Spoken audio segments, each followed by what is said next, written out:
Lahore high court में वजीर आला पंजाब मरियम नवाज की बतौर गारंटी रखवाए गए 7 करोड़ रुपए वापस लेने की दरखास्त समाअत के लिए आज मुकर्रर कर दी गई है। चीफ जस्टिस आलिया नीलम की सरबराही में 3 रुकनी फुल बेंच तश्कील दे दिया गया है। चीफ जस्टिस मिस आलिया नीलम की सरबराही में 3 रुकनी फुल बेंच तश्कील दिया गया है जो इस केस की समाअत करेगा। मरियम नवाज की बतौर गारंटी रखवाए गए 7 करोड़ रुपए वापस लेने की दरखास्त। मजीद बात करेंगे डॉन न्यूज़ के नुमाइंदे राना बिलाल से। जी Rana Bilal.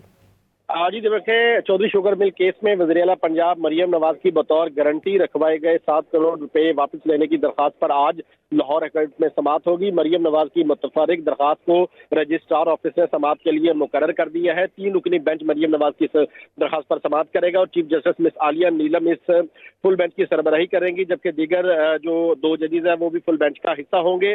Chaudhary sugar mill case में जमानत के लिए 7 करोड़ रुपए बतौर गारंटी जो है वो मरियम नवाज की जानिब से रखवाए गए थे। अब दरखास्त में मरियम नवाज ने यह मौक़िफ़ इख्तियार किया है कि नैब ने चौधरी शुगर मिल केस को खत्म कर दिया है, इसलिए बतौर गारंटी जो 7 करोड़ रुपए अदालत में रखवाए गए थे वो वापस किए जाए। तो इस हवाले से मरियम नवाज की जानिब से कल मुतफर्रिक दरखास्त दायर की गई थी जो कि आज समाअत के लिए मुकर्रर कर दी गई है। 3 रुकनी बेंच कुछ देर बाद मरियम नवाज की मुतफर्रिक दरखास्त पर समाअत करेगा।